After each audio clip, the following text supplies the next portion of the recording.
Hello and welcome to the incredibly influential and highly successful podcast. My name is Kale. I'm incredibly influential. And my name is Maxwell, and I am highly successful. Okay, I, never mind. We're going past it. We're just gonna move past that. Okay. Yeah. We're talking about shit this week. We got a very important week this week. We're talking about shit. Are you excited? Um, well, I guess I'm ready to talk about shit. Okay. First thing, Oscar noms. Those were released like 2 days ago. I want to hear your thoughts, and I want to hear your locks. I want to hear what you're locking in here, man. Barbie. Wait, can I pick Barbie? For what? Any Oscar categories? Is Barbie on any of the is Barbie any of the options? Let me send you the Oscar nomination list. It's all Barbie's on there, right? They didn't forget about Barbie, did they? Yeah. So That would let be me, kind of telling let if me the nominations were missing this integral movie on like the the discussion of feminism and misogyny. it it it it very much is on the Best Picture Oh, nomination list. So okay. what other categories? So it is in. How about we just take a look and we go down the list and we I want to get your locks locked in. Okay, I so don't that know way we what you can. mean. Oh, you wanna play a game. Yes. Uh, where you're locking in who you're locking in. Like you're saying, I think blank is gonna win Best Actor, or I think blank is gonna win Best Supporting Actor, and then we're gonna compare after the Oscars, right? So I already have all of mine written down. I hate the Oscars. Okay, Me let's too. pick our locks. So for let's start with Best Actor. So we're going in order on the Oscars list, right? We'll when I see something that I wanted to talk about, I will bring it up. But let's just go down the list. For Best Actor, um, This what are isn't you thinking? fair. I haven't seen half of these movies. I haven't seen 3/4 of these movies. I'm gonna be honest with you. Yeah, so Of I the feel like I'm gonna make a very uneducated opinion. I still haven't seen The Whale. We were talking about the Oscars last year, yeah, last year. I'm gonna be honest with you. I have seen for Best Picture, I have seen one, two, three out of I think 10. There's I can't one, wait. two, I three, can't wait to four, make five, these six, seven, uninformed eight, decisions nine, with you. 10. Yeah. So I've seen 3 out of 10 of these. Okay. Um, that being said, I do have my locks, and I've made locks based on my uneducated opinion, but um, I do Yes, believe I do have an advantage because I you are am already uneducated. no, because I'm an old white man, and that's who makes all of these decisions. Is an old white man. Um, And an uneducated old white man? yes, because everyone knows that the people who vote on the Oscars don't actually watch all the Oscar movies. So, um, for Best Actor, we've got Bradley Cooper, Coleman Domingo, Paul Giamatti, Cillian Murphy, and Jeffrey Wright. Um, what are you thinking here, boss man?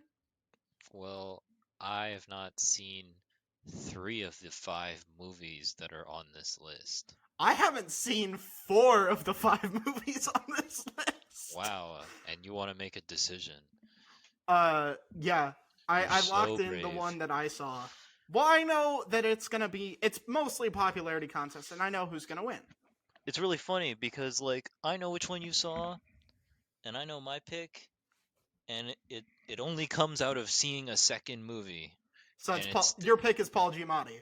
no, why would you think I saw The Holdovers? The Holdovers? Because I heard it was really good. I don't know. Well, What is that's it, Jeffrey cool. Wright? I didn't hear about it either. Isn't this fun? You can't even guess which other movie I saw I can because tell you it's because not there are Maestro. 5 movies. Because there are 5 movies, and you can't guess which one I saw because because we haven't really watched any of these movies, and But I can, yeah. we're about to pick best actor for Okay, them. to be fair, for about 6 months of last year, I was living in a town that has one movie theater that only shows like 6 movies at a time, and none of them are like I'm just glad that they had You spent Oppenheimer you in spent the all your movie theater. time you spent all your time going to Marvel movies. Sadly, yes. Yes. That is the plurality of the films I saw last year, and I'm not happy about it. But yeah, so I'm thinking, uh, did you really go see Maestro? Really? I didn't go see it, but I But saw like it. you okay, and you think Bradley Cooper is that's your lock of the week? I think he has a better chance than Cillian Murphy out of the only two Really? movies I saw. Yeah. I think Killing Murphy is my lock But you haven't even because because this is the only person you've seen in a movie. that is true. But let me explain. Let me I explain. just explained it for you. No, I'm explaining it because Killian Murphy, uh, I generally like Killian Murphy. Killian Murphy's fucking great, I right? mean, I guess I'm not making the decision based on what the Oscars would pick. The Oscars probably would pick Cillian Murphy because Yes. it's the It's Oscars. about being what's right. It's about being right. Okay? This game is not about who actually deserves to win because it's the Oscars. Nobody who actually deserves to win is going to All win. right. Well, Last year out was of an exception. out of the two people who I've seen in movies, I think Bradley Cooper would deserve the win. But who's But going to get it? Killian? Probably not. Yeah. Okay, so would you like But to change your lock to Killian Murphy? no, because the Okay. stakes are so meaningless that I will pick Bradley Cooper anyway. All right, Bradley Cooper. Okay. For actor in a supporting role, I've seen the majority of these. We've got Sterling Brown for American Fiction. Half of these are the same movie. I know. Robert De Niro, uh, Downey Jr. for Oppenheimer, Ryan Gosling for Barbie, Mark Ruffalo for Poor Things. Isn't it great that Ryan Gosling is nominated for an Oscar for Ken? Isn't that great? I love that. I'm happy about that. It would be No such a original funny songs. choice. No original songs, which is Uh, probably okay. no, Barbie did get nominated for original song. We'll Oh, it we'll did? we'll get there. Wait, Yeah, wait, wait. twice, Oh, twice it got nominated twice? What for about original song. Yeah. Across the Spider-Verse? Um. For Annihilate. For any of the original music from Across the Spider-Verse? No, sadly. I See, all right. see. I don't think Annihilate deserves to win an Oscar because Lil Wayne's verse on that fucking sucks. It's so bad. It's so bad. Lil Wayne's verse on Annihilate is a really, really bad verse. One of his worst, I would say. Well, it's a whole soundtrack. I know, but It could that's pick like the big it could song. pick any of the songs from the movie. I know, but I don't think Annihilate really deserved it. And that's something I do want to talk about, but let's wait until we get down there on the That list. that maybe you should be working for these Oscars. No, we'll get there, but we need to talk about some other shit first. So for supporting actor, who do you think's gonna win? Um, Again, who do you that's think is gonna win? Not who deserves it. Who is going to win the Oscar? I think Robert Downey Jr. is gonna win it because I Uh, haven't seen American Fiction, so I can't make a decision on Sterling Brown. Sterling K. Brown. I haven't seen American Fiction either, but I know Sterling K. Brown's a really good actor who's been slumming it in terrible shit. Right? He was on that fucking This Is Us show for many, many years. He Yeah, was in so that shitty Predator sequel. Yeah, if I watched that movie, I could be convinced he could win. yeah, But I haven't seen it, and we're making decisions now. So yeah. I'm going to decide Robert Downey Jr. is gonna Okay. win, which is gonna be the craziest like lineup of Best Actor winners, Yeah. it's just gonna. I yeah, I don't care. What's your Yeah. pick? Let me talk about my locks. I said Cillian Murphy for best lead. For best Yes. supporting actor, I said I want it to be Ryan, but it's going to be one of the Roberts. It's either going to be Robert De Niro or Robert Downey Jr. I will accept half a point if I get either one of those. I will accept that I don't get a full point because I guess two of them, but I know it's going to be one of the Roberts. All right. I hope you have fun with this game. Um, best lead actress. How do we feel about that? Carrie Mulligan was so good. Now here's the thing, right? You got to think about the Oscars. The Oscars love to be woke. They gave best lead actress to Michelle Yeoh last year, right? And they like tokenism, right, at the Oscars. Okay? So Michelle Yeoh absolutely deserved it last year. Who are they going to are they going to give it to a white woman this year? Because they gave it to an Asian woman last year. Are they going to give it to a white woman this year? I like You got to think like the Oscars. You got to think like the Academy.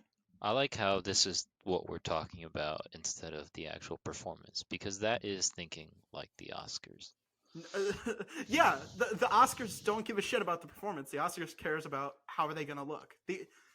What everyone should know about the Oscars is that the Oscars are not a fucking they're nothing more than a popularity contest They're mixed not a with real awards ceremony. yeah, it's not anything based on objectivity, nor can it be because it's based on art anyway. But even so, it's very much It's even based for on an award show sponsorships and wooing the voters into selecting your movie. and making the Academy look good. So And they're it's going to pick someone woke. and there's a So lot of information about it if anyone cares to listen in on it. yeah, Uh, so we're you're not going to saying provide it because yeah, that would require effort to bring it up. But yeah. Look with a into it. little bit of effort on anyone's part, they could find it. Yeah, the Academy sucks. I picked Lily Gladstone is my lock of the week. Okay, for fun, I will pick a different one. Um, And I will pick Carrie Mulligan. that's yeah. I figured you would say that. You really liked Maestro. I heard that it was going to be really bad. I just think it's probably a movie that the Oscars are. It's They like do love their biopics, though. They do love their do. Oscar bait. They love Which, their Oscar bait musician biopics. Fuck, you're right. You're but to right. be fair, like I don't. I think that like I don't know all the choices on this list were very excellent in their Yeah, Emma movies Stone's that I had great. seen. Because I had Annette Bening's great. Lily Gladstone did a really good job. Sandra Hüller did a good job. Actress in a supporting role. Supporting actress. Here's one of the things that people have been talking about, right? America Ferrera got nominated for supporting actress. Margot Robbie did not get nominated for lead actress. So that's interesting. That's interesting. People had a bit of an issue with that. And I think that's I think it's a little interesting. I think it's isn't that wild that America Ferrera got nominated but Margot Robbie didn't, and people have been losing their fucking minds about it on Twitter.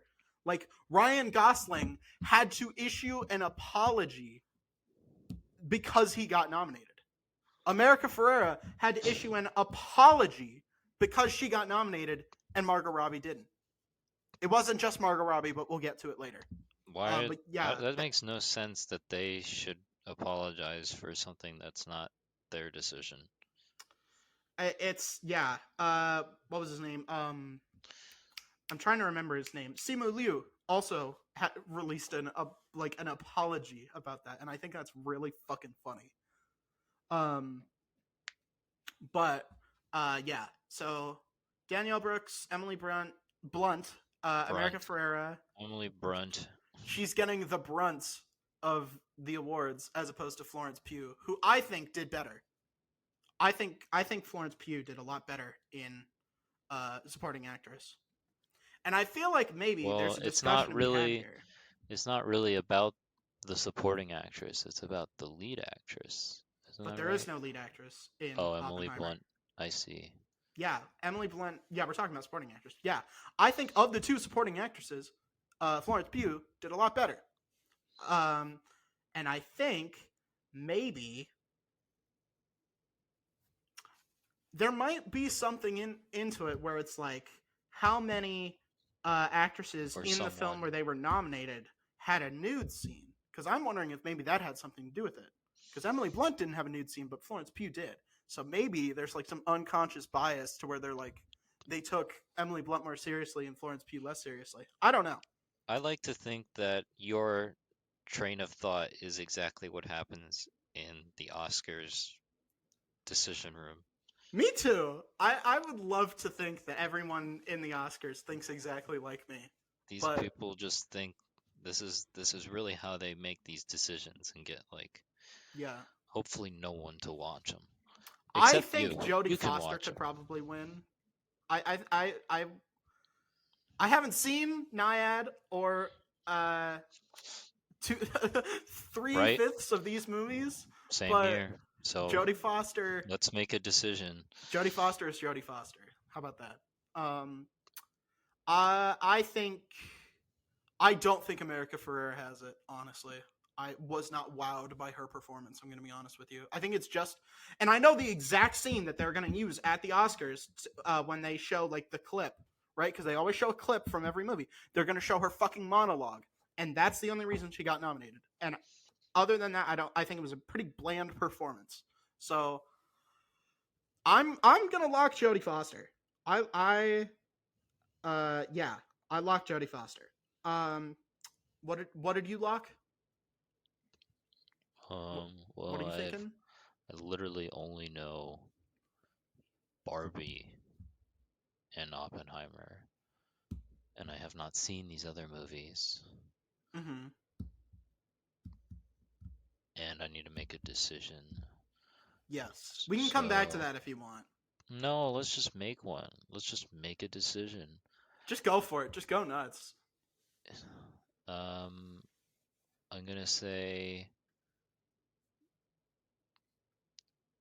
Daniel Brooks. Danielle Brooks. All right, Danielle Brooks. Because Danielle Brooks. I don't know if Again, she. I know some people from this that movie the are remake. like they're coming straight from like the theatrical production of it into the Mm-hmm. movie, which is interesting. So they might be very legitimate on this list, Yeah, unlike the Oscars. So it means nothing. Let's that's move to true. animated feature film. I think I know the lock that you're gonna do. I probably locked the same one. Cool. It's The Boy Although, and the Heron. yeah, that's the one I put in too. However, I will say, uh, Into the Spider Verse won Best Animated Feature. However, Miyazaki won. I think it was the first animated Best Animated Feature. No, it wasn't. It wasn't. But he's won it before. He won it for If Spirited Away. Um, so I would not be surprised if he wins it again because Miyazaki's Miyazaki. You know, this is fucking duh. No shit. Um, but yeah, I Elemental is definitely not going to win. So I think it's between Boy and the Heron and Across the Spider Verse. So I think either one of those you have a pretty good lock, but you're going with Boy and the Heron. yes, All right, Boy and the Heron. How do we feel about cinematography? That's the one I locked too, by the way. could we I keep locked Heron. talking? You just like breezed through animated feature film and didn't let me talk. Just like the Oscars, isn't that crazy? Yeah, this is why I keep Um, saying you and the Oscars are hand in hand. we're But I old white think men. That's what we I'm s- are. okay. Let me speak. But go ahead. I'm Go ahead. gonna say if there was a category for poorest conditions for animators, then maybe Spider-Man Across the Spider-Verse can win a category. I don't know. Japan treats their animators a lot worse. I don't know if maybe it's the difference between like 2D and 3D, but I know 3D animators in Japan get treated even worse. Like, All right. Well, I mean, yeah, just it's but they're important. both really bad. Yeah. Yeah. Okay. It's important to iterate that. Um, yeah, the working conditions for Across the Spider-Verse animators was very poor. Mm-hmm. Nah, don't know if that gets enough recognition Yeah, because they those. should be scorned for it. Yeah, those. Also, Um. Miyazaki is 89 years old. Is he Something to think fucking about. really? Yeah, this guy's been No making movies way. forever. This is probably his last movie. He doesn't look 89. He's 83. He's He's 83. 83. Yeah. Okay, well, Uh, he is still old. He doesn't show his age. He looks like he's in his mid 60s. That man aged like fucking fine wine. Good lord. All Um right, you can do cinematography now. so cinematography. I'm not seeing a Roger Deakins on here. And that's normally who I go for. He's sort of the ever since he won for what was it 2049 Blade Runner 2049, he's sort of been the Oscar darling. Because he did what 1917, he did that, and 1917 was really, I wouldn't say, maybe it's not like his opus, but that is definitely like a cinematographer's movie, and he really put his whole pussy into it, at least for the first half. Um, I liked the cinematography in Oppenheimer more than I liked the cinematography of Killers of the Flower Moon. That's funny, because I have the exact opposite opinion. All right. Uh, I think I don't know what I liked about that movie. I'm gonna be honest with you, Well, you better figure it out. because best lead actor, I think, you know, Leo probably did a, he did a pretty good job. I'm surprised he didn't get nominated for that. For what, Um, cinematography? no, best lead actor. Like, Oh, I'm trying to figure why out are how you? the Oscars are going to balance Oppenheimer and Killers of the Flower Moon, because How those do are the you? two front runners. Why do you think they're gonna balance shit? Don't you remember Everything Everywhere All at Once? That was your That's favorite movie. okay, but Everything Everywhere All at Once was woke. Everything Everywhere All at Once was woke, and it What was a really good. what Everything a Everywhere All at baseless Once is take. amazing. What a baseless take. Everything Everywhere All at Once was the best film of the decade. And when the decade is done, when New Year's Day 2030 rolls around, I will probably still hold that opinion. If we're all still here by then, there's been some shit in the news, which I'm sure we'll cover later. But Ever. yeah, if we're still alive by 2030, I believe that Everything Everywhere All at Once will be the best film of the decade. So I think that's a bit of a like an outlier. Usually, the Oscar likes to balance. Uh, uh, uh, I'm trying to think here. They like to balance the movies between, or the awards between, like the two favorite movies, right? So I'm thinking if it's a bunch of old white guys, they're gonna like Killers of the Flower Moon because Marty, and because it's woke, and Oppenheimer, right? So I think, did the cinematography wow you in Maestro? Was that a cinematography heavy movie? Yeah, the cinematography is pretty strong in that movie. Mm-hmm. Like, honestly, it probably would be between Maestro and Killers of the Flower Moon. And I know you disagree on that second choice, but I think it is shot better than Oppenheimer. I think Oppenheimer had a lot of very good shots in it, But and I Maestro has some great, like, fantastic cinematography. I was like, wow, this actually makes the movie so much more interesting because it's shot this way, which is kind of like what the Oscars like. They like when they can notice the the category. cinematography.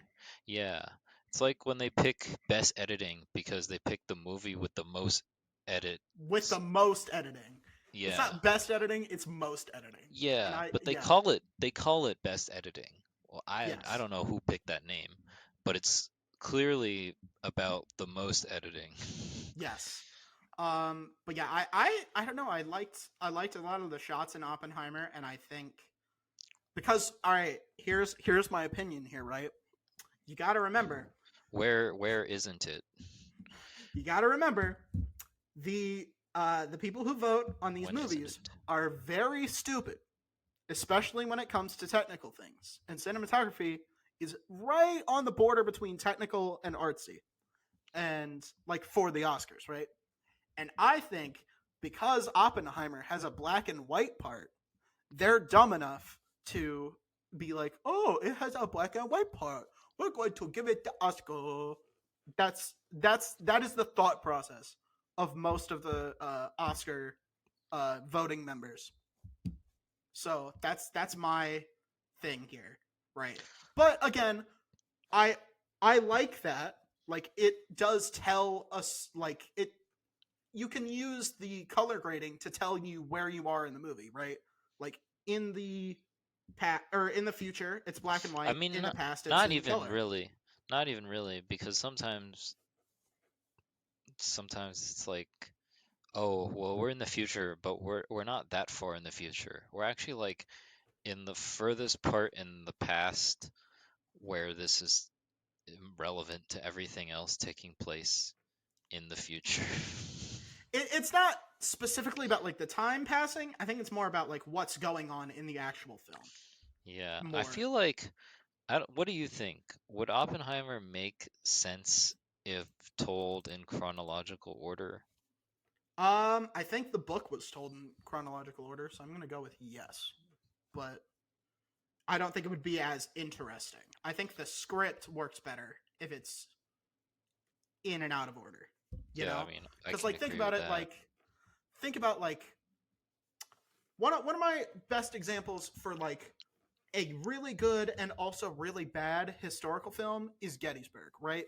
Because Gettysburg, 3 hours long, extremely historically accurate, all that, but it's fucking boring and it sucks. As a film, as history, fucking great. Costumes are awesome. Uh, yeah, phenomenal. But it's just really inaccurate to like what an actual movie should be. Um, so I think Oppenheimer wanted to be a better movie rather than more historically accurate. And I think it did a good job on being historically accurate and being a good film. But I think it definitely said we're going more for art over like actual documentation. And I think that's a fair direction to go in because Christopher Nolan has a point that he's trying to make. You know, Yeah, he it, loves that. He loves his points.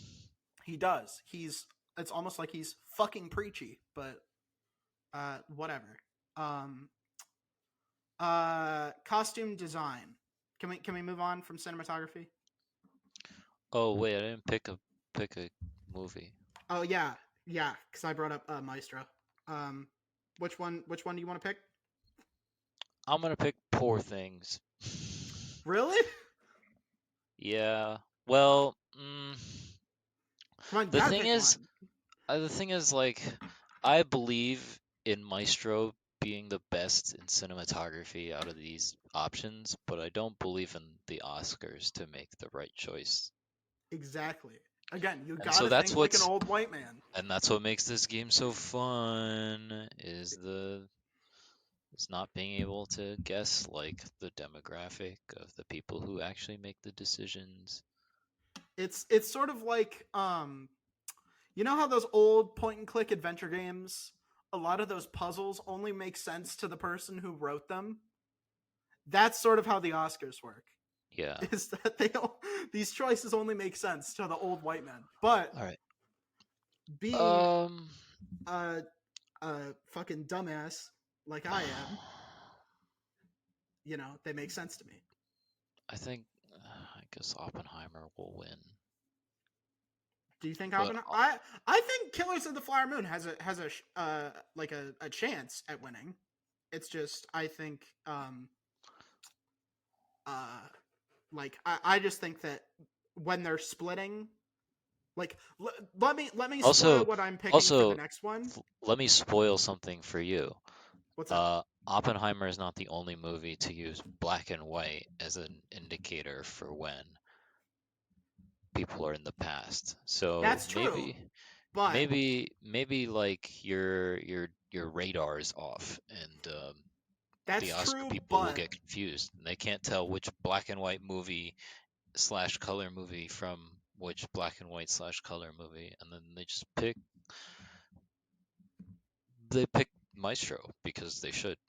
they're not that Because stupid. They know that Oppenheimer is the one they're supposed to vote for. mm, but they'd be wrong. But But they would be Oppenheimer is the wrong. communist movie, and Maestro is the movie that got blown up on Twitter because they gave Bradley Cooper a fake nose. So they have to pick Oppenheimer. It's all social justice and trying to look good. It's always that. It always comes back to that with the Oscars. So I feel like you and I have different understandings of why the decisions don't matter in the Oscars. But, you know, I'm I just gonna also just say think that. that they have really shitty taste, and I was very surprised that They liked your whatchamacallit. movie so much. They liked your favorite movie a lot. Yeah, What a I was really shitty surprised that it taste. resonated with them. Well, it's the first time that my pick for Best Picture has won in a long time. So I'm yeah. I don't think that the voting members of the Academy have very good taste. So and also I think it's rigged. It's rigged. It's rigged. It's all rigged. It's always been rigged. Because they don't have to actually give you a fair election. There's no laws telling them that they have to give you a fair election because they don't. Yeah, the election is inherently unfair because depending on where you live, your vote doesn't matter. Well, that's not how that works for the Academy, but a Yeah. lot of people votes Sorry. doesn't I'm matter just talking anyway. about I'm just talking about real voting. Yes. Anywho, how about we go to the ad break, and then when we come back, we will do costume design and the rest of the other stuff. Because Okay. we've still got a lot to go. We've got a lot to cover, and we've got some other topics to cover as well. This is going to be a very long episode, so stick with us. But we'll be right back. This episode is sponsored by Liquid IV, the #1 powdered hydration brand in America. We've been partnering with them all summer, and I've been using it to beat the heat through some of these particularly nasty heat waves. While it was scorching hot outside, I was staying cool and refreshed with Liquid IV and their 12 delicious flavors. One stick of liquid IV in 16 ounces of water hydrates you twice as fast and far more efficiently than water alone, and it also contains 5 essential vitamins and 3 times the electrolytes of leading sports drinks, without any GMOs, gluten, dairy, or soy. Liquid IV is also committed to equitable access to clean water worldwide, partnering with leading organizations to fund and foster innovative solutions with communities that protect both their water and their futures, and donating 39 million servings in 50 plus countries around the world. Real people, real flavor, real hydrating. Get 20% off when you go to liquidiv.com and use code IIHSPodcast, all one word, at checkout. That's 20% off anything you order when you shop Better Hydration today using promo code IIHSPodcast, again, all one word, at liquidiv.com. Thank you again to Liquid IV for partnering with us. This podcast is sponsored by Amanda Redwine, your no-nonsense talk therapist and parent coach. Serving individuals and couples in both Illinois and Florida for counseling/therapy, as well as worldwide for parent coaching. Amanda's specialty is working with teens and young adults, as well as their family systems. Amanda has extensive experience working with youth who identify on the LGBTQIA+ spectrum. She has also done couples work based on a foundation of the Gottman method. She brings a light, no-nonsense approach to treatment that is approachable and empathetic. She is unflappable and makes her clients comfortable from the very beginning. Find out more at www.amandaredwine.com. That's AMANDAREDWINE.com. Thank you again for sponsoring this episode, and back to the show. All right, thank you for sticking with us. We're back. We're back with costume design.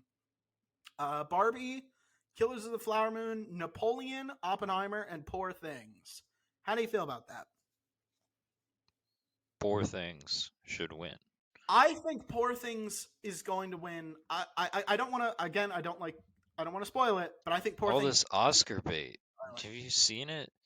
They're like, look at how much time we took to make this costume. I think convenient timing. I think it's going to come down to the two Jacquelines, right? It can either be Jacqueline Duran for Barbie or Jacqueline West for Killers of the Flower Moon. I think, like I said, they gave what is it? I think they're giving Oppenheimer cinematography. I think they're going to give costume design to Killers of the Flower Moon, because they like. I'm gonna say it very bluntly. You said you voted for Maestro, not Killers of the Flower Moon for cinematography, right? Yes. Okay, Maestro. And for Write costume design, for my costume design, I said Flower Moon, because I think, to put it bluntly, the Oscars likes it when you do costumes that are from another culture. They gave it to Black Panther twice. They also gave it makeup and hairstyling for the first one. I don't remember if they gave it to the second one, but giving it the costume was such a ridiculous take when half the. I mean, they did make costumes. It's I true. guess. It's true. But I don't know. It's kind of weird how it's like that superhero movie is like an exception and not the norm of practical superhero costumes. Yeah, exactly. Just kind of weird. Just kind of. Yeah. I mean, it is interesting though, the debate on well, I mean, those are definitely two different jobs, but I don't know. Yeah. I guess digital costumes are gonna go so far. Well, they say it's costume design, so I guess technically, I don't know that. I don't know if that goes into costume design or visual effects. I don't know. I don't know. We'll get to visual effects, but I as far as costume design goes, I'm saying Killers of the Flower Moon because it's got Native American costumes in it, and they like that. They like when they can give it to costumes that come from another culture. So I'm going Killers of the Flower Moon. What are you going with, buddy? Costume design? Yeah. I'm gonna go with Poor Things. You're gonna go with Poor Things. I think Poor Things clears when it's makeup and hairstyling. Like Willem Dafoe's character in Poor Things. That's another category. Yeah, remember? Yeah. I locked in Poor Things for that.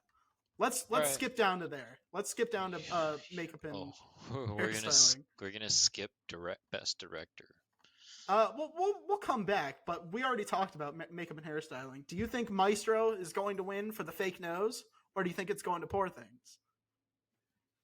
Let's go to makeup and hairstyling first.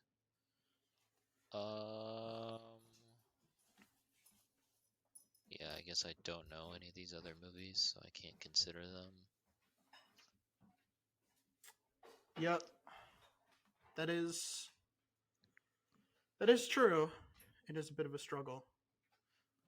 When you haven't seen some of the movies, it's kind of difficult to ask how good their makeup and hairstyling is. I don't know. I mean, gonna say Oppenheimer might win this. You think Oppenheimer? I mean, they did make Cillian Murphy's hair gray, so you know what? Let's go. All right, you're writing in Oppenheimer. All right, okay. I'm not. It's an interesting choice, but you know what? That's fine. Now we're here at directing, It won't and be you when will I win. and you will notice who's missing on here. Greta Gerwig, not on here. People were pissed about that. So when Margot and Greta both got snubbed, I say in air quotes, that's sort of the reason why all those people sort of like reached out to them on Twitter and they were like, or like released like an apology statement, you know? And I just feel bad for Ryan and America, you know? Cause like instead of being able to celebrate, they have to be like, yeah, but you know, I shouldn't have been nominated. Fucking these guys should have been nominated, you know? And it's fucking sad, right? Like, let them celebrate. Let's just say if Greta and Margot got nominated, but America Ferrera and Ryan Gosling didn't, they wouldn't be releasing apologies to them. That's all I'm gonna say. That's all I'm gonna say. So I think that's worth saying, though. yeah, exactly. Right? So I think we are placating the white women, and I think we should stop placating the white women. They didn't win, or they didn't get nominated. Sucks to suck. Yeah, don't get mad at the people who did. That's kind Yeah. of like, it's like moronic, actually. Now, here we are, right? For best director, there is a woman on here. And The the way you say Oscars that. may have noticed that, you know, they got flamed on Twitter for not nominating Greta Gerwig.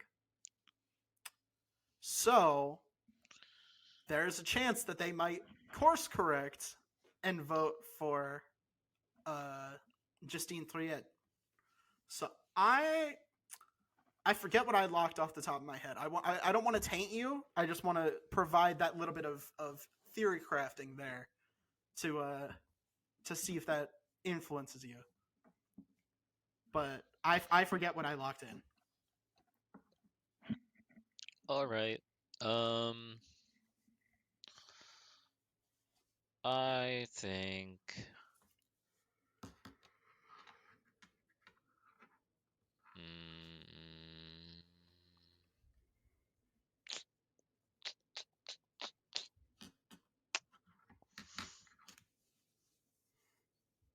I such a interesting choice. Who could win this? Because I don't know. I think each movie has a chance to win. Maybe I will go with Oppenheimer, I guess. You're going Nolan. I just checked. I also picked Nolan. So yeah, I think we're gonna. Yeah. I can't wait to be wrong. I can't wait to be wrong and then see Poor Things win and then be like, well, I don't know if Yorgos Lanthimos has ever won Best Director before. It would be cool to see him win. He makes good movies. There's always the chance that they give it to Marty just because it's Marty and this might be his last movie. But you know, you never know, right? Now I have a few things I want to say about the next category. If you had anything else to say about directing. nope. Well, maybe I just pick Poor Things so that, you know, it's not fun if both of us are winning. That's true, but we've been different in a couple of ways before, so I don't think we're gonna be equal scores. But if you want to go with Poor Things, that's fine. I would like to see Poor Things win. I would prefer to have Yorgos win or Justine win, but I know that the old white men want Nolan or Marty, so they're going to get Nolan or Marty. And I think they're going for Nolan, but I think that's because I don't think Nolan has ever won for Best Director before. So, at least not in living memory. So, uh, This I would be locked his in. movie. This would be his movie to get it. And if he wins it, then you get the point. I do. So Still, I'm staying locked in on Oppenheimer. I think But enough yeah, people are winning at that point that I need to like. I don't need to win with them. that's true. Um, do you want to move on to the documentaries? Because I have a point that I would like to make about those. Sure, do it. Okay.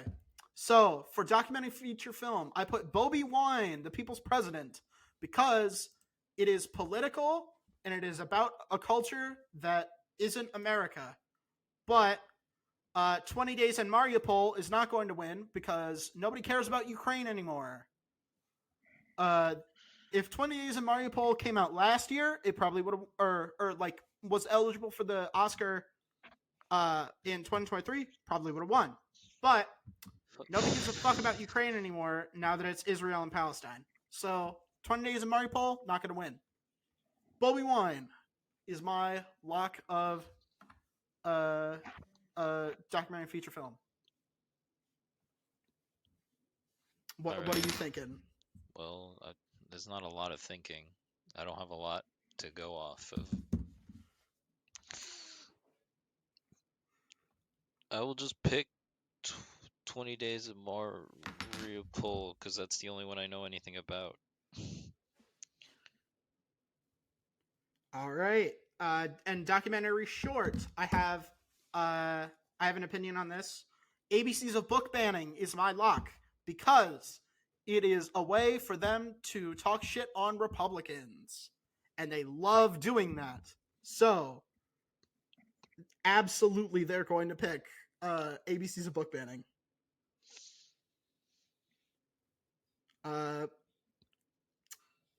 You're free to pick whatever you want, though.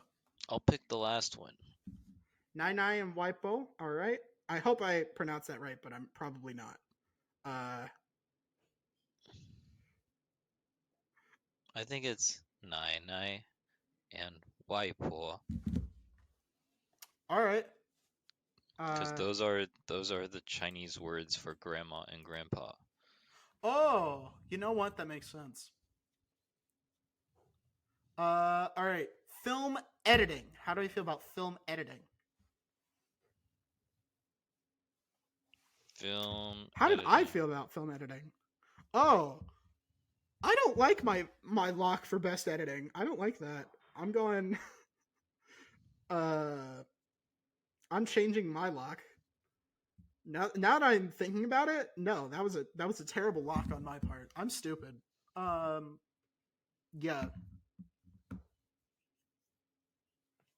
What are you thinking?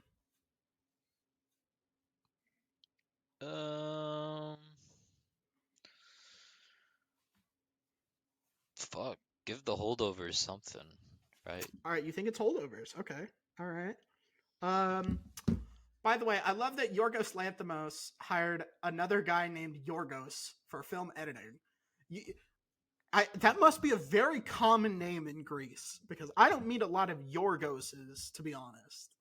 You know? The ones I do meet are from Greece. That's true.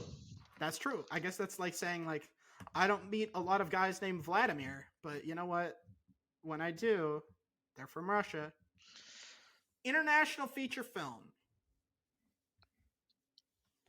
I forget what I put for this. Okay. I remembered what I put for this. I'm gonna say Perfect Days.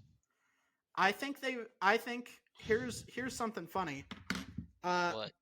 Back last year when we were talking about the Oscars, when they changed it from foreign language film to international film, I correctly pointed out that that means that any film made in the United Kingdom can win and like be nominated for it, and so that means that they can just give it to old white men.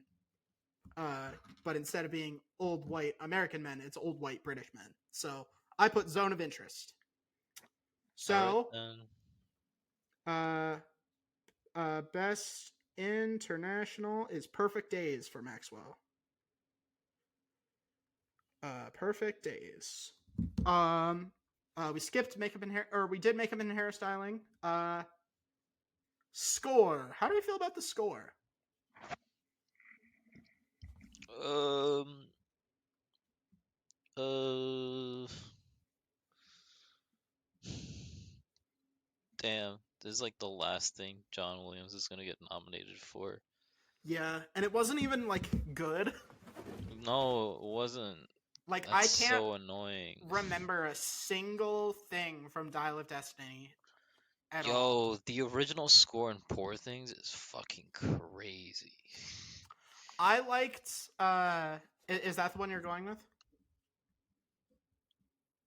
I wish I knew American fiction. This would make my decision so much more. Yeah, I Yeah, just more thought out. But it's not. So, yes, let's give it. to Let's Jerskin Fendrix. All right, Yes, that crazy music. Someone's got to look at that and go, you know what? This actually worked. I And it'd be haven't really heard it yet. funny. That'll be the best point I ever lost, is that take. I hope I honestly I haven't heard it, but from what you've said about it, I hope it sounds really good, and I'm probably gonna go watch Poor Things this weekend, honestly, just to like catch up on like I'm gonna try and watch all of the Best Picture noms, but I know I'm gonna watch Poor Things. But yeah, hopefully it's as hopefully it does win because I wasn't wowed by any of the scores on this one, but I think Oppenheimer's gonna win. Ludwig's won before. He won for Black Panther. He's been doing scores and shit for fucking everyone. He did Community, by the way. Do you know that? No, but I Yeah. haven't seen Community. So, I keep forgetting you haven't even watched Community. Jesus Christ, what have you been doing? Have you been living under a fucking rock? Good lord. Yeah, I think Ludwig's got it in the bag. Oppenheimer for original score. Now, all right. original song. Original song. Original song. I know who would be Um, really funny to win. But I know who's actually going to win. okay. Um, Also, I had something really funny to say about this. maybe, um, wazaze. All right. But what is yours? I said it's going to be one of the Barbie ones. I want it to be I'm Just Ken. I think that would be hilarious. But I know it's going to be What Was I Made For? Also, I think it's really funny that they didn't nominate the Lizzo one because you know what Lizzo did. We all know. We all know what Lizzo did. We all know what Lizzo did, and everyone should be disgusted with what Lizzo did. Yep. No But one should have any respect for what she did to those people. yep. So Killers allegedly did. We have to cover our bases. Yeah, the basis that people have accused her of it. Yes. But if she really did all those things, then yeah. Yikes. All right, and now we're at the big thing. I don't know why they have it in this order, to be honest, because there's still like 10 other fucking categories we need to go to. Do you want to save Best Picture for last? No, let's just do it right now. Fuck yeah. All right, Best Picture. Who do you think's gonna win?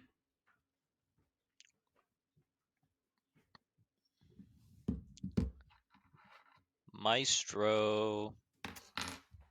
All right, he thinks Maestro's gonna win, chat. He thinks Maestro's gonna win. You should see this movie. It's like Oscar bait.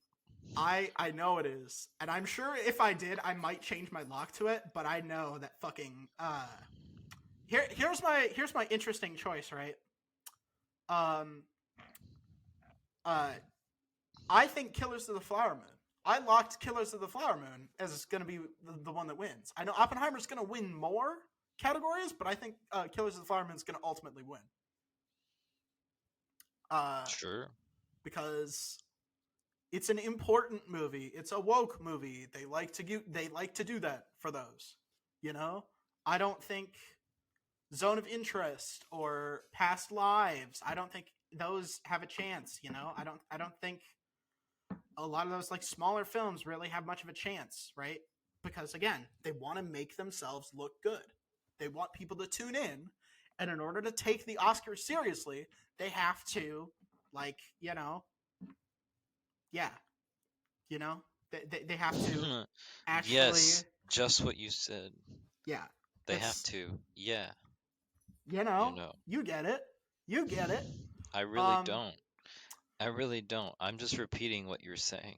they have to give it to a movie that at least some people have seen. I mean, they And really don't. They actually don't have to do that. But, they they could don't, they could but pick anyone in their list because they can. these are their options. They can, but they won't. They will give it to a movie that at least some people have seen.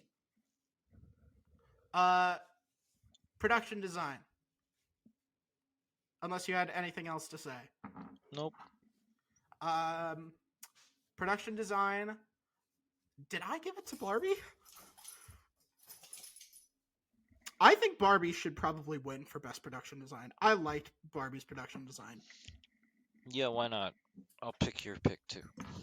That wasn't my pick. I think it Oh. should win. Well, then I'm a believer. I hope it does win, because that was one of the things I really liked. You know, they made everything look like an actual Barbie dream house, and I think that was fucking awesome. But I locked in Killers of the Flower Moon. So, yeah.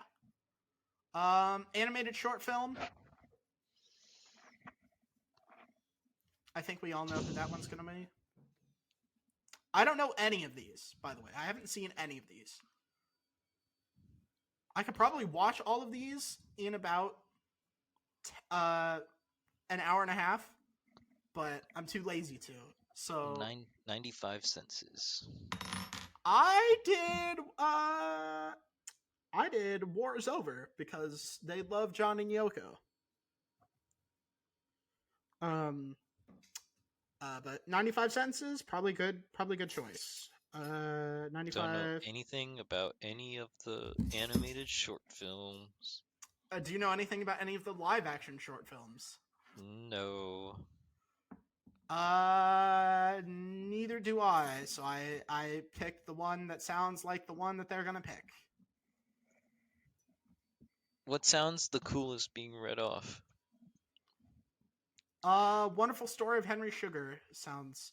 Night of Fortune sounds pretty fucking cool. Sounds pretty metal, but I don't know. Yeah, why not? I know All Wes right. Anderson put his hand in that one, but Night of Fortune. Oh, that one's a Wes Anderson one? Ooh, Yeah. shit. Ooh, I'm sticking with mine. You're probably gonna win that one though. If it's Wes Anderson, yeah. Sound. Actually, you know what? What was it? Asteroid City didn't even get nominated for like anything in here, did it? What the fuck? Did you notice that? What? Asteroid City. It didn't get nominated for like anything in here. Yeah. That's crazy. No. It's not even in original screenplay. What No. the fuck? It's not so crazy. I heard that one was really good though. Yeah, but you have to go to the Oscars to get your movie nominated. That is true. You can't just make a movie. That's true. You're right. Now you're thinking like an Academy voter. I'm so proud of you. I've converted you into being so cynical. I love it. All right, best sound. Who do you think's finna win this?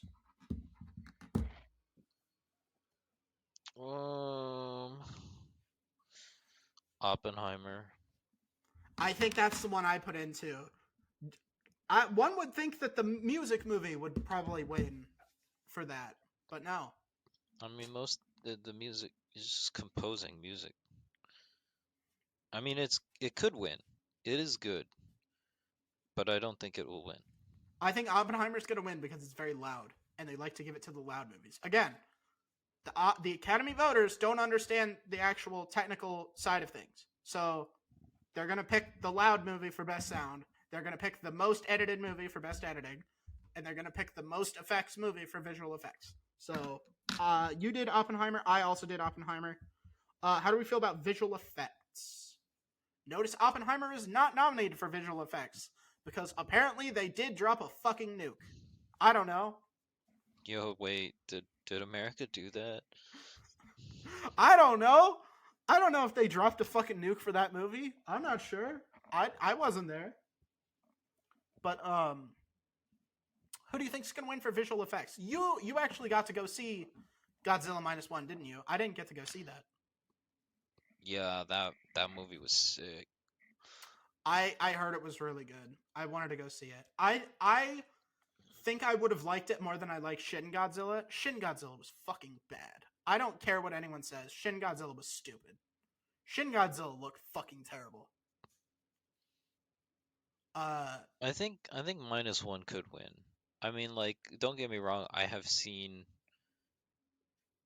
3 of the 5 movies on this list. I've And seen only they one. they look good, but I feel um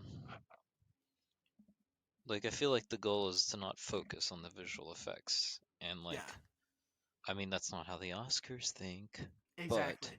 I actually did a not very it's very cynical good. choice here.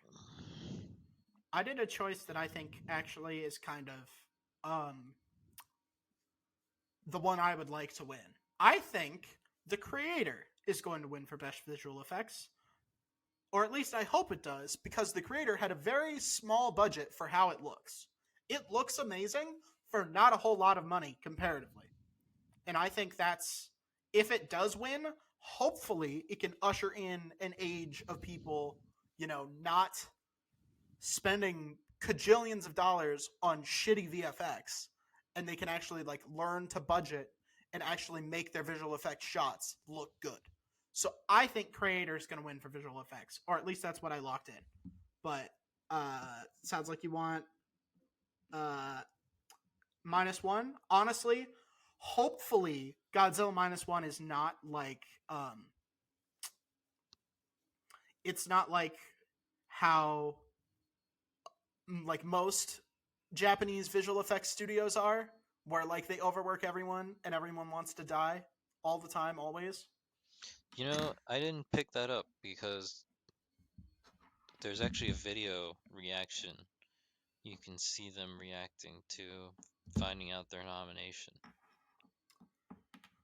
Well, I mean, I'm sure the people at the Game Awards still flipped their shit when they got nominated for a Game Award, but they were still overworked and crunched and all that. You can be proud of yourself for doing that and still have been crunched.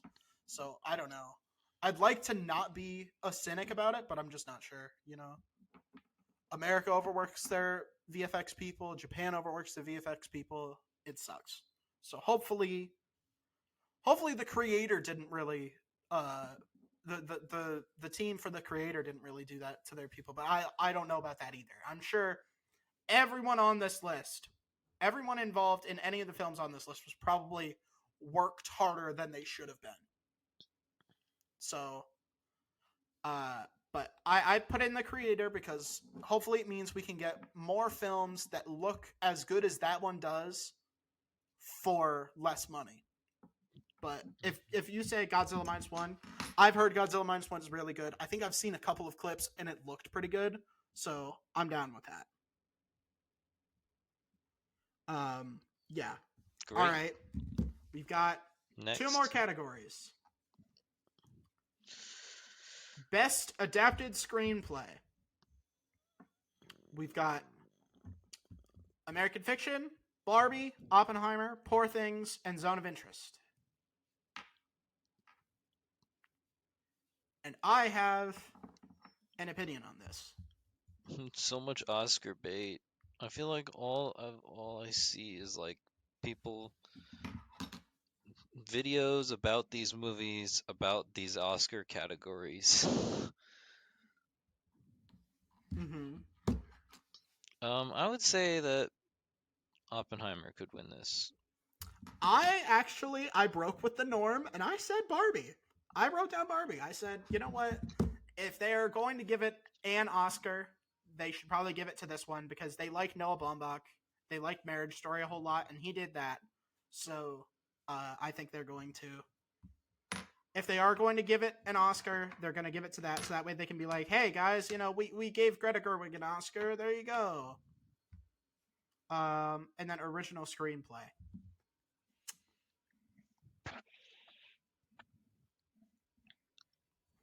Um, Maestro, I'm not gonna make a very complicated decision. I think if I pick the movie that is probably gonna win most of these categories, my chance of accumulating points will be pretty high. what did I Because say for this, best original screenplay? Oh, Anatomy of a Fall. I said Anatomy of a Fall for best original.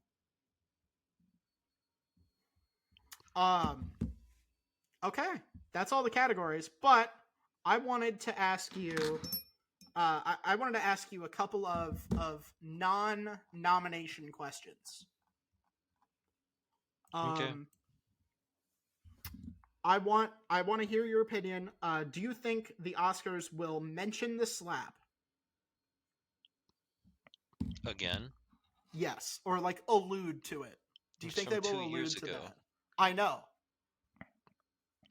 There might be one joke. Okay. Max says. You put it on the bingo card. Okay.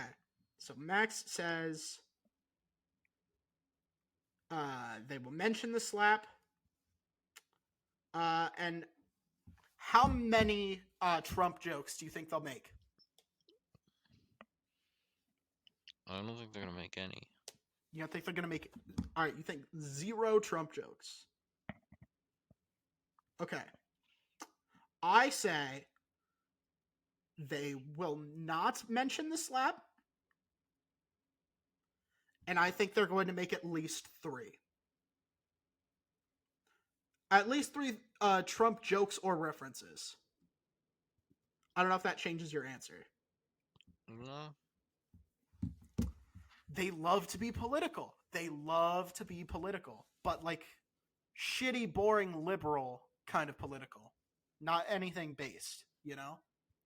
So, yeah, they're going to make a couple of Trump jokes and references. Can they be implicit references, though? How do you feel about like implicit references? They're not going to say his name, but I think they're going to implicitly reference him. well, you didn't have to say that they were gonna say his name. I guarantee you that I could actually make a bet that they don't mention his name. Oh, of course they're not going to mention his name, but how many Then fine. implicit Trump references do you think they're going to make? I said 0. You're sticking to that. All right. You know what? Respectable. All right. So those are the 2 other bonus categories. So that way, if we tie up with the nominations, we can keep track of those as well. All right. And we can't both get points on those. Yeah. Perfect. Yeah. All right. So, all right. I have a couple of other topics that I wanted to talk about. This is going to be a really long episode. Well, now it's gonna be longer. Well, I mean, you know what? If we had a big red button on there, it would already be long. So it doesn't really matter. Long red button. Well, we have a couple. Well, there are like actually important stories to talk about. You know, there's so we might be going into a civil war. I think that's pretty important to talk about. What do you think? I would like you to elaborate. So, Greg Abbott is the governor of Texas. For those of you who don't know, he has a the Texas National Guard and the Texas Rangers putting up barbed wire at the border on the other side of the Rio Grande. That is being taken down by the U.S. Military, U.S. Customs Border Patrol, those guys. Um, they are taking it down, and the Supreme Court said that the federal forces were allowed to take them down. It was John Roberts Right. and It I was a think all five the to women. four decision. It was a 5-4 decision with Roberts on the liberal side, which Right. is not normal, but Right. um, but yeah, all the women, Amy Coney Barrett included, which was crazy. So Yeah. It's like all those people when they voted forgot that the United States was a country founded on immigrants. yeah, um, yeah, so that People who was don't realize that are stupid because yes. Texas was founded by illegal immigrants. That's the thing. Texans were Americans who crossed over into Mexico illegally. That's the thing. Fucking morons.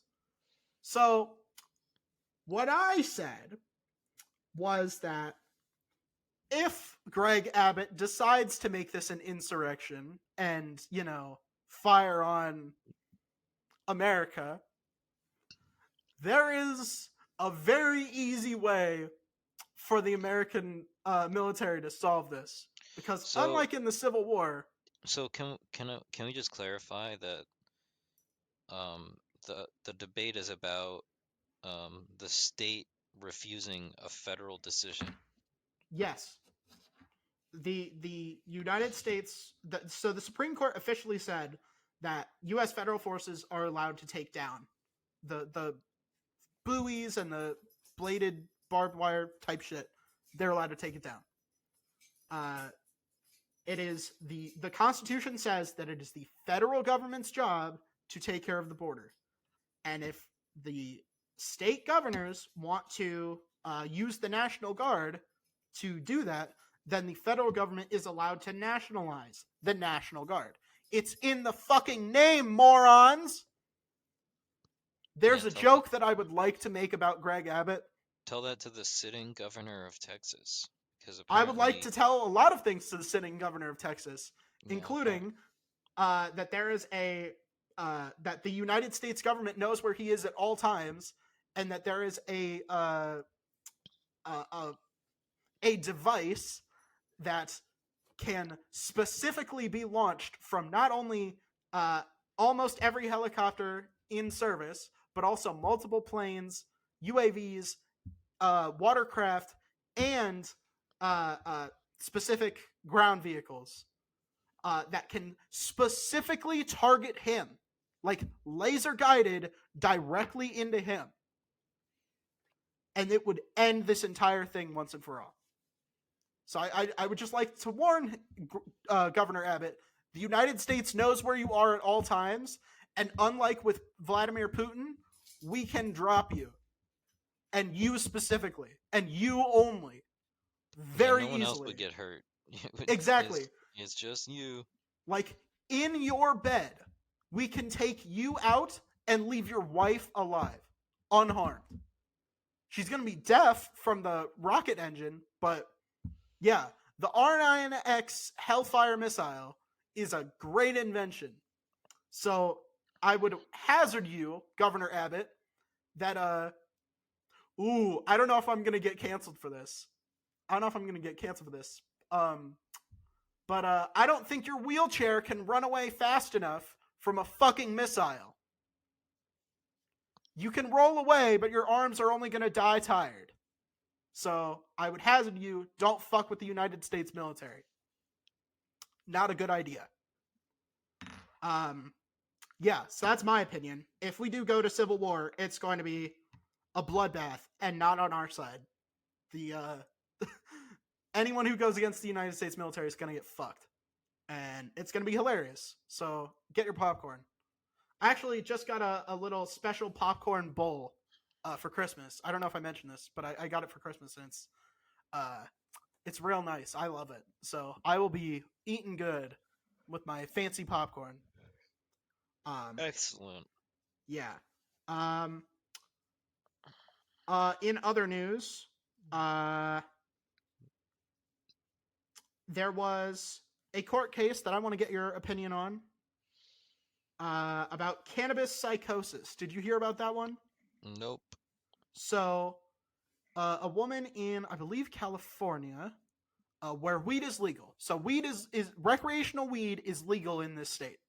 So, she's with her boyfriend and her service dog. She's taking hits off the bong. Allegedly, she says her boyfriend pressured her to take the last hit. But unfortunately, we can't tell because she stabbed her boyfriend 108 times. 108. Must not have been a good hit. And according to some experts, she was experiencing cannabis-induced psychosis, so she can't have been intentionally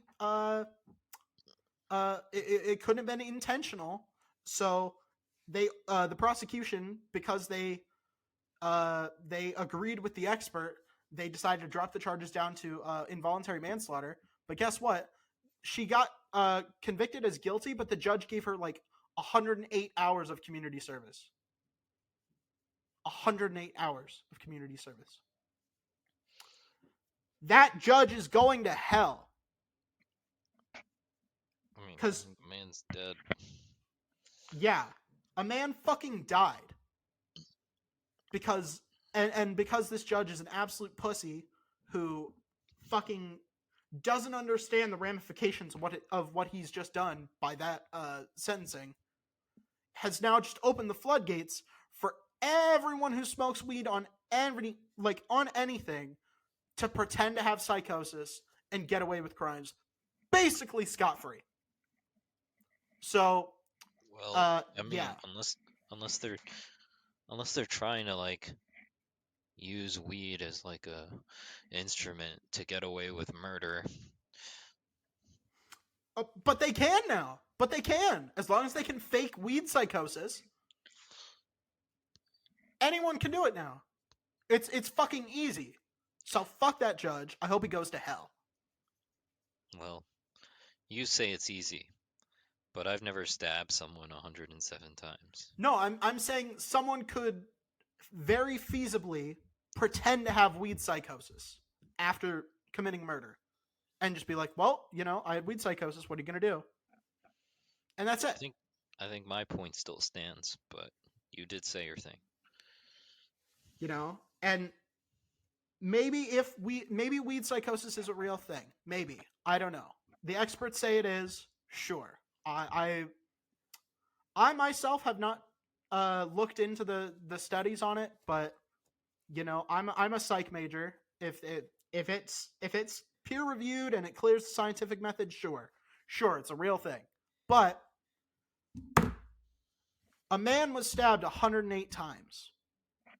I don't care if you weren't in control of your body. You need to be punished for that. His family now has to deal with the fact that his killer, because it's not murder, his killer just gets to walk off scot-free. And that literally anyone can get away with that now. That judge is going to hell. I hope he knows that. I hope he prays to God every night, just so when he gets to the gates of heaven, St. Peter can be like, sucks to suck, asshole, you fucking piece of shit. So yeah, fuck that judge. Yeah. All right. And then, yeah. Well, I guess I had another story that I wanted to talk about, but I'll save it for next week. It's sort of a work in progress story right now, so I think we'll probably talk about it next week. But yeah, I guess stay tuned for that because it's big. It's big personal stuff. So just keep that keep that in mind. Look out for maybe if you want to hear it early next week. It'll be out on Patreon early. You don't have to wait till not this Tuesday but next Tuesday. That's crazy. You don't have to wait until all the way in February to hear about it. Oh well, I You guess you know? probably would because it's like we we normally film these on Fridays now, so it's like it would be in February either way. But still, hey, shut up. Don't worry about it. Don't worry about it. But yeah, let's do a big red button. How do you feel about that? You I want to do a feel big red great about button? that. Let's do it. Um, uh, um, how about this is hard. I want to tie it into the Oscars.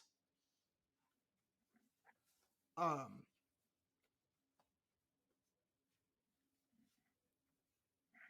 hmm.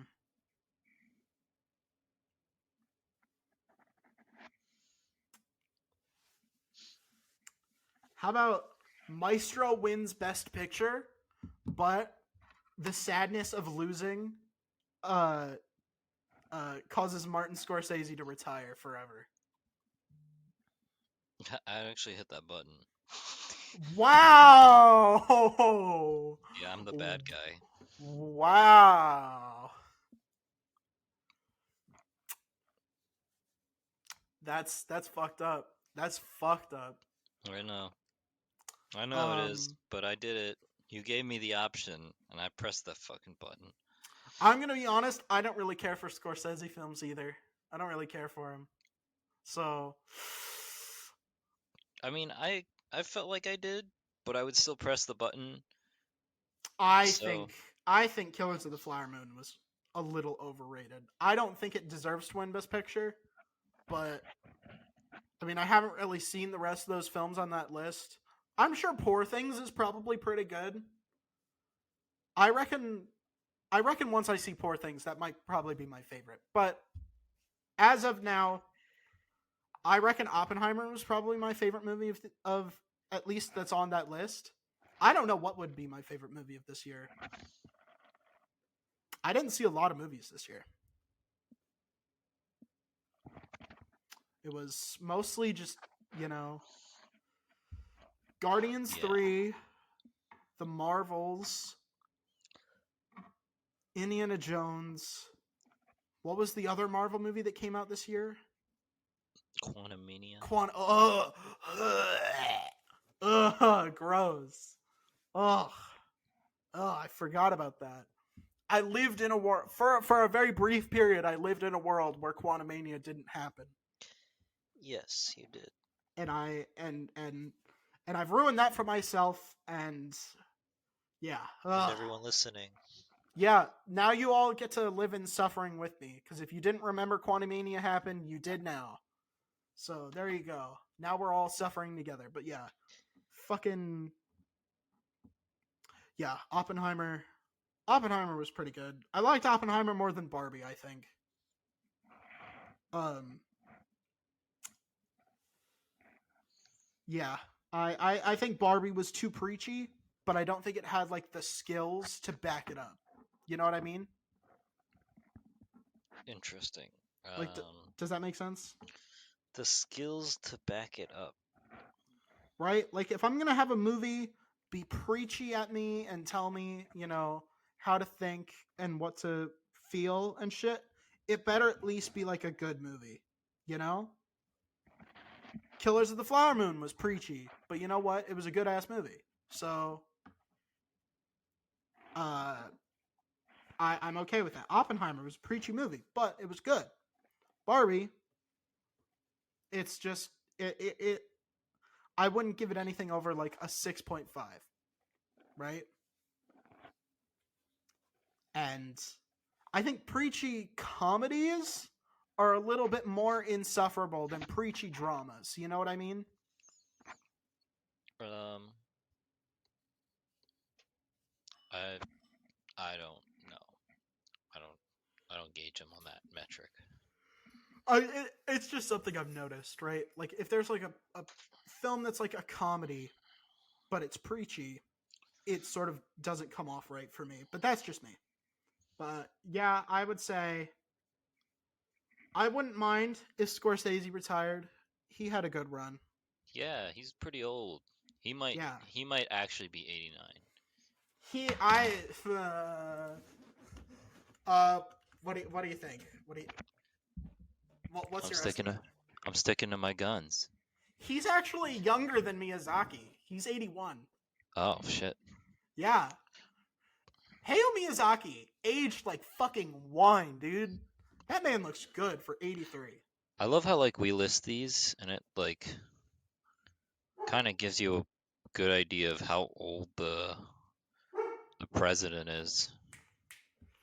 I mean, hey, you know, it's where is the cutoff between like having Directing experience movies. and being too old, right? Would you rather have like where's the cutoff between someone has more experience but they're too old or less experience but they're not super old, right? I guess the cutoff is they're too old to perform their duties. But I, I mean, Biden still goes on long haul or yeah, on like long he distance bike rides and he does he Pilates and shit, you know? yeah, he So hasn't demonstrated that. But there are people in his like, work field that have given that impression. like Dianne Feinstein, who fucking Yes. died, Who died? and Donald Trump, who fingers crossed, we're almost there. I If mean he loses, the he's same not going to thing be able kind to of run again. the same thing kind of happened with like Ruth Bader Ginsburg, like in an unfortunate way. Yeah, but would you tell fucking Ruth Bader Ginsburg to retire? Really? Like, really? Well, yeah. Yeah, I would. Would I you would. have gone up to Ruth Bader Ginsburg and told her to retire while she was Yeah. alive and a Yeah. sitting justice on SCOTUS? I Yes. really don't think that Maxwell Foster has Oh, the okay. So because you asked me an impossible question, my answer no, seems no. I'm ridiculous. saying your confidence level. I don't think you, if you were the president, I don't think you would have had the confidence to go up to Ruth Bader fucking Ginsburg and tell her to Well, retire. I feel pretty confident about the consequences of not, and that's why I feel confident in the decision. That's true. Counterpoint. Um, we didn't know they were gonna rat fuck us on Scalia when Scalia fucking died. So when Neil Gorsuch came in, I don't think we knew that he was gonna rat fuck us. You know, if that makes sense. But anywho, uh, How it's a different story. it I think is. I think it's just as easy to say Scalia should drop out too, but I mean, you're right. It I mean, but it they're it appointed let for life. They're it had appointed its for own life. well, it had its own consequences when Scalia was no longer a justice. You're right about that. Yeah, I think. But if you're appointed Somehow, for life, you should serve until you fucking die. I think that's. I don't think that's an unreasonable thing to say. You but know? why? But why is it serve until you die? Why is it justice for life? Why do we still have like one sitting position in government where it's a life term? That's Doesn't a that s- fair. That's a doesn't that fair point to seem make. it's it it's very uncommon compared to the rest of the legitimate government. It's. I I say reckon a legitimate. lot of it. I reckon a lot of it has to do with common cultural precedent prior to that because English judges served for life and uh, That's a good point. normal judges usually serve for life. Now a lot of the times they're like elected, but like normally it used to be like judges just serve for life, you know?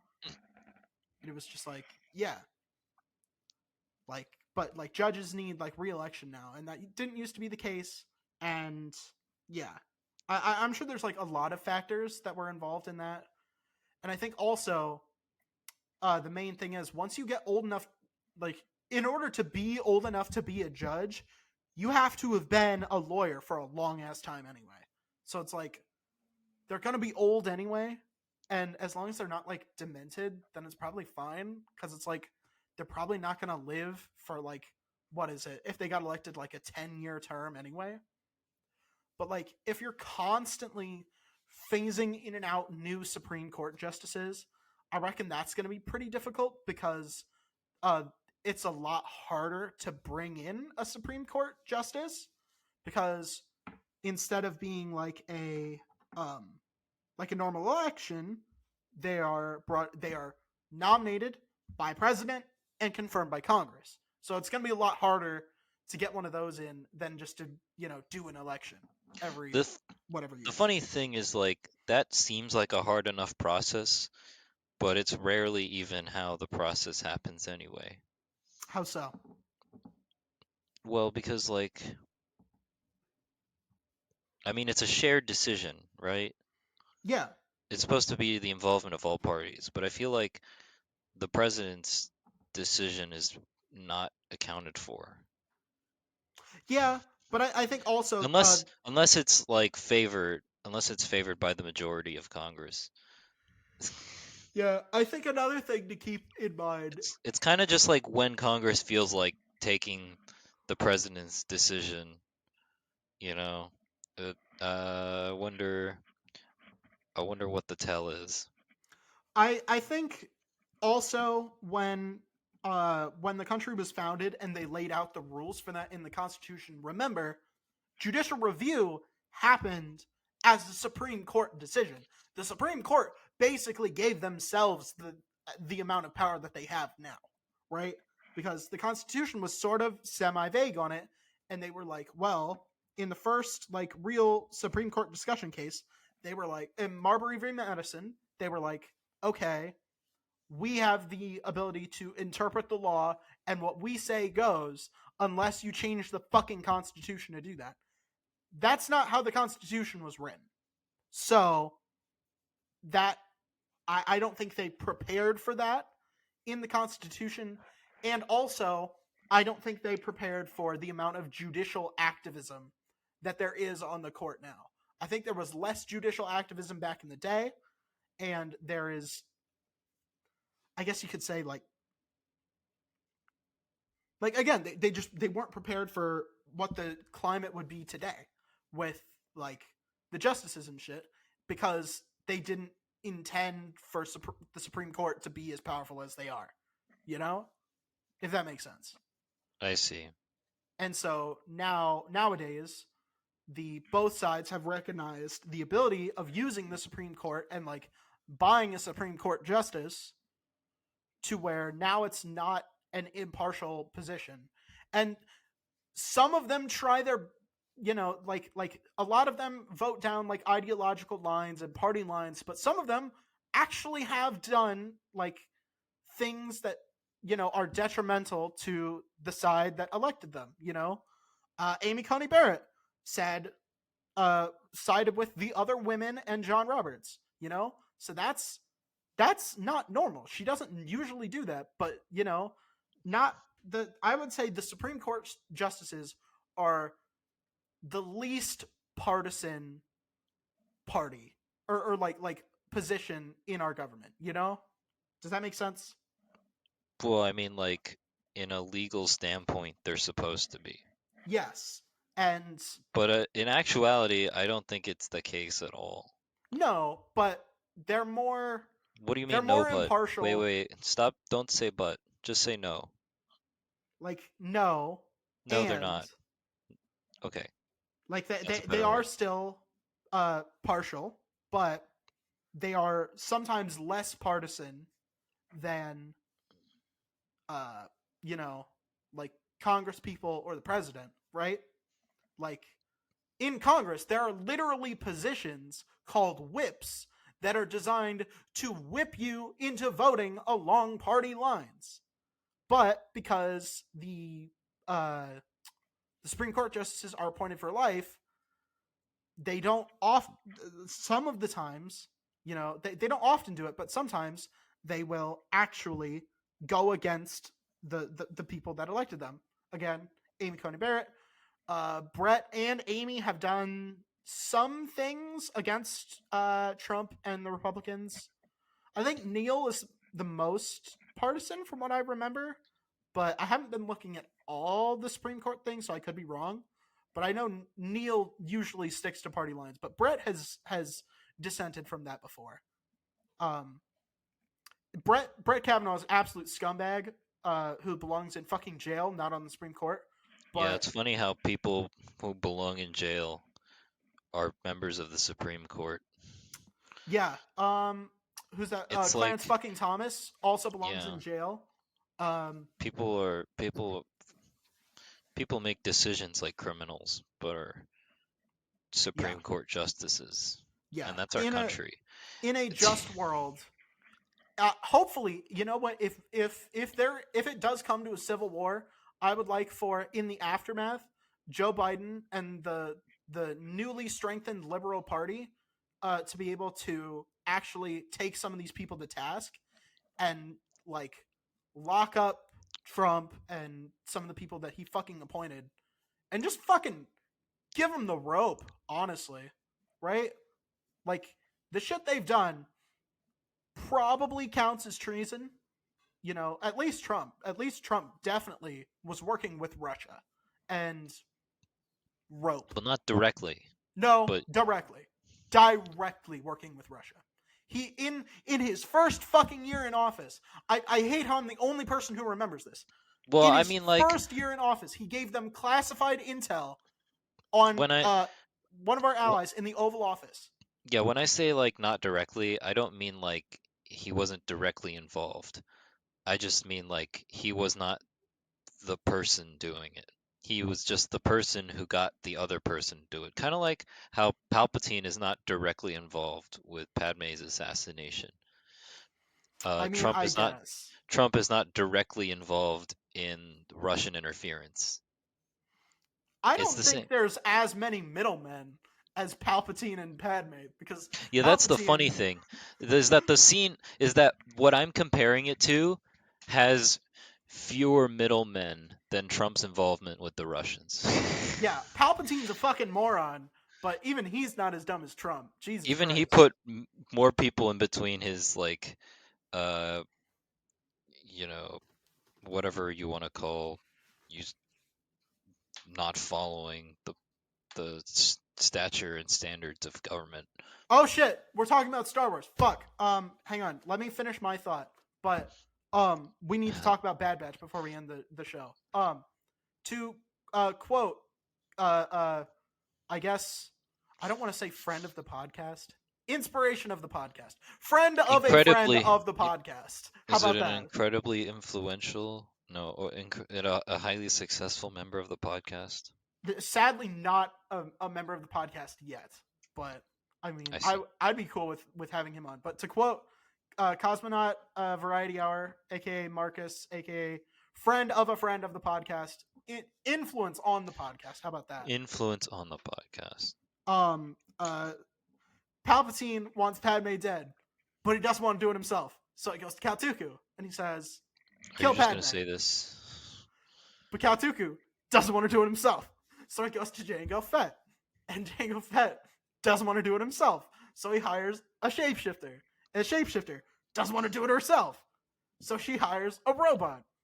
And if you really want to get granular with it, the robot doesn't want to do it himself either. So he gets these two fucking bugs to do it.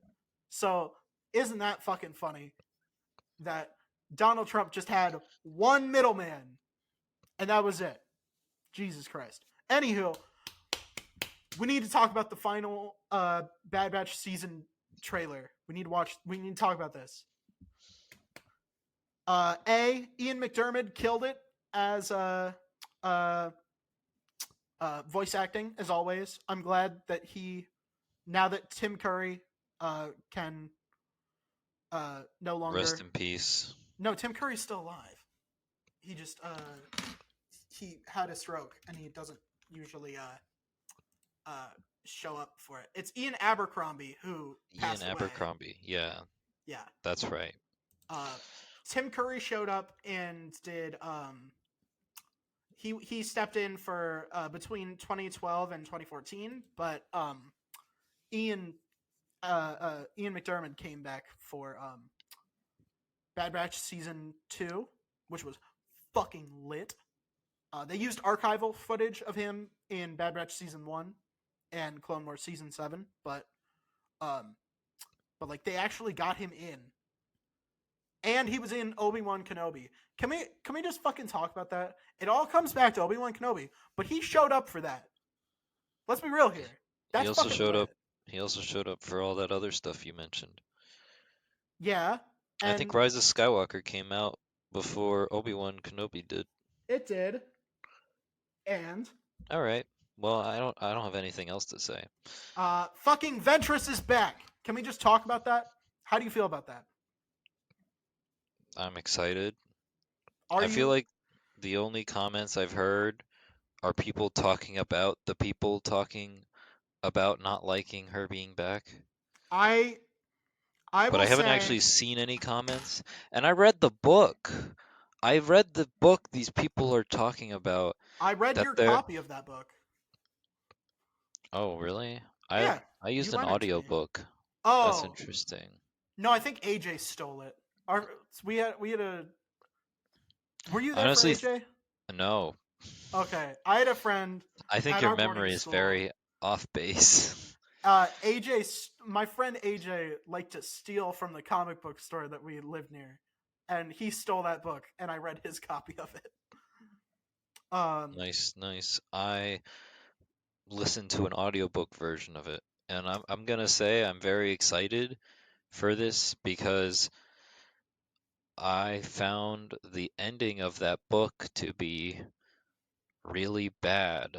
You didn't like the ending, really? No, I thought it was unceremonious and short and Yeah, dumb. not. I would say killing her off with Sith lightning is kind of a bitch move. Um, like not a lot of people die from Force lightning in Star Wars, so that's kind of a bitch move. Um, although I don't like that it's sort of impermanent because it sort of just makes because I know they're gonna bring her back with Night Sister bullshit, and I don't like that the Night Sisters have been coming like they've been becoming more and more powerful recently, and I think they're a little bit overpowered, to be honest. I don't understand why they haven't just taken over the galaxy. If they can pull all this bullshit, if they're like more powerful than Palpatine, because normally with the dark side, you can't show up as a fucking ghost. But motherfucking Talzin pulls it off. So I don't understand what the fucking issue is. You know? So like I don't understand how the Night Sisters didn't take over the Sith a long time ago. But anywho, uh I would like to see Ventress and Quinlan get a happy ending together. And maybe have a whole show about that, honestly. I wouldn't mind that.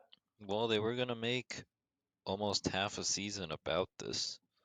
I would have watched that. I would have watched the shit out of that because that sounded like a fucking cool Clone Wars arc, and I'm very sad that they got canceled before they were able to make that because uh, Quinlan turning to the dark side in the comics wasn't great, and I feel like Dark Disciples sort of did it better.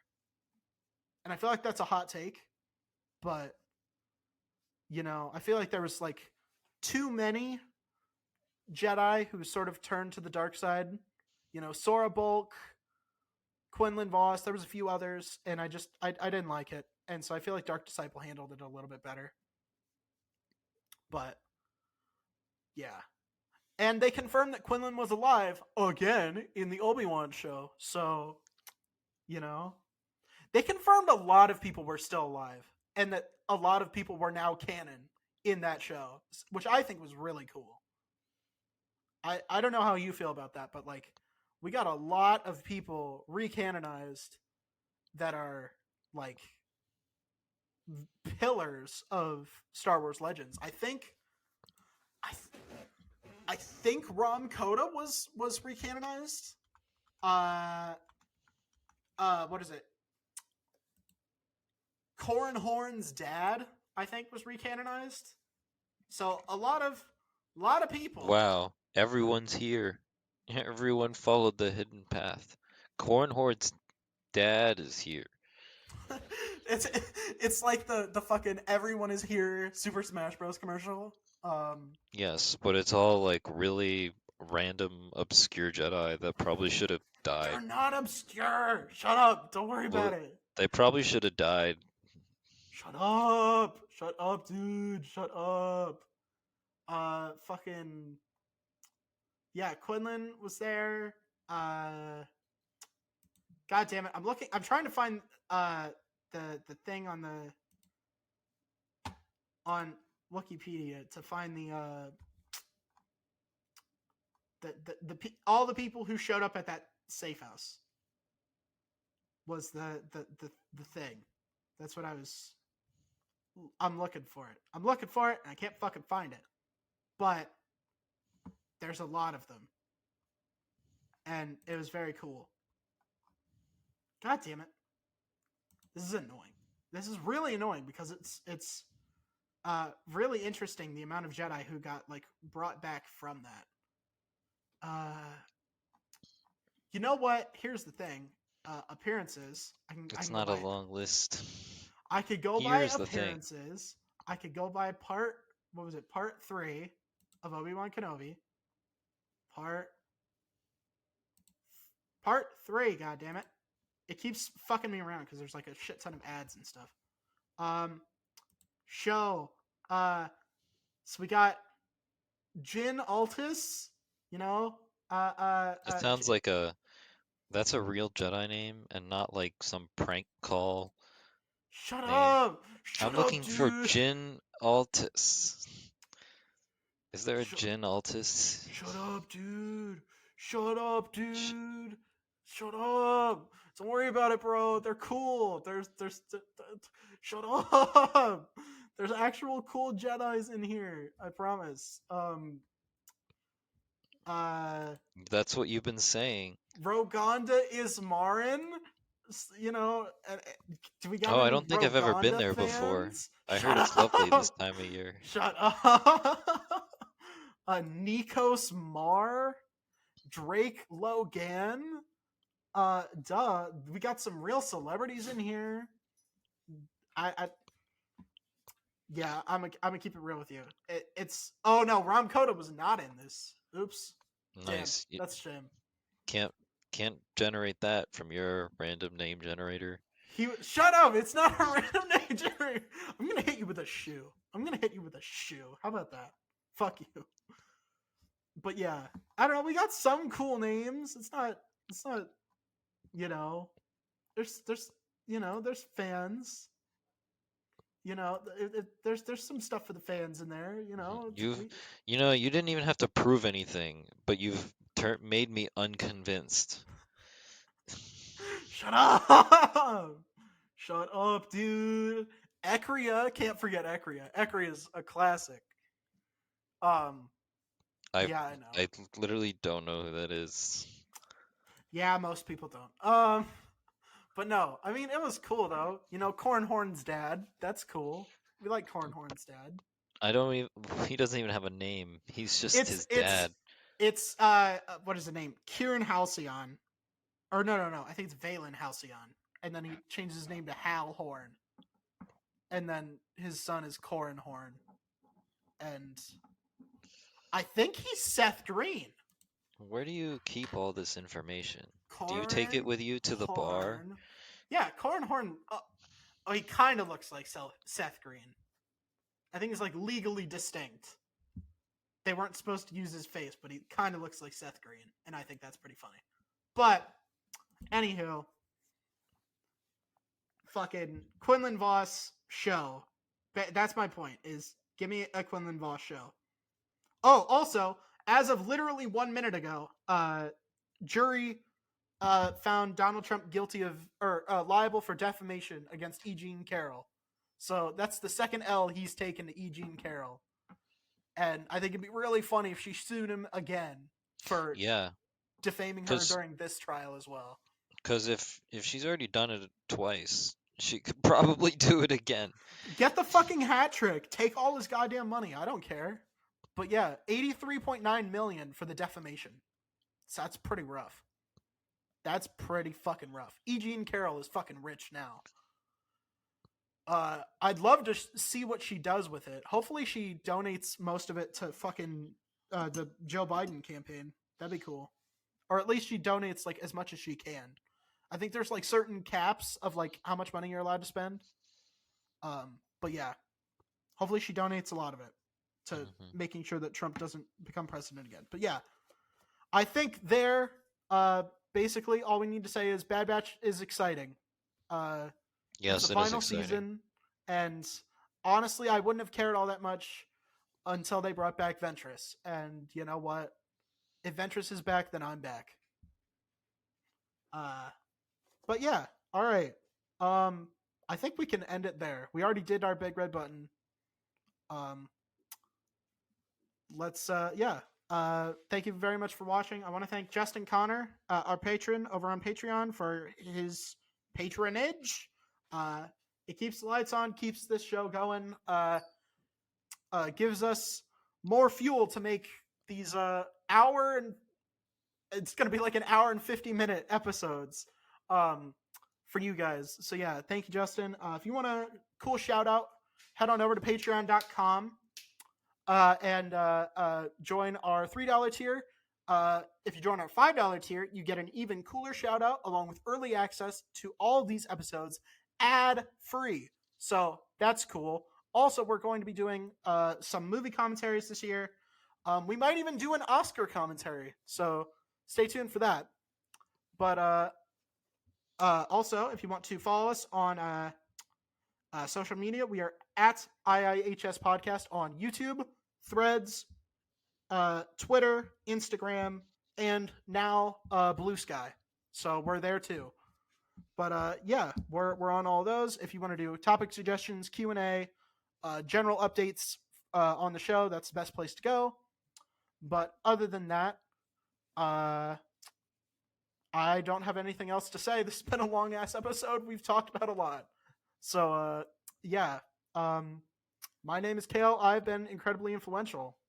My name is Maxwell, and I've been highly successful. And we'll talk to you guys next week.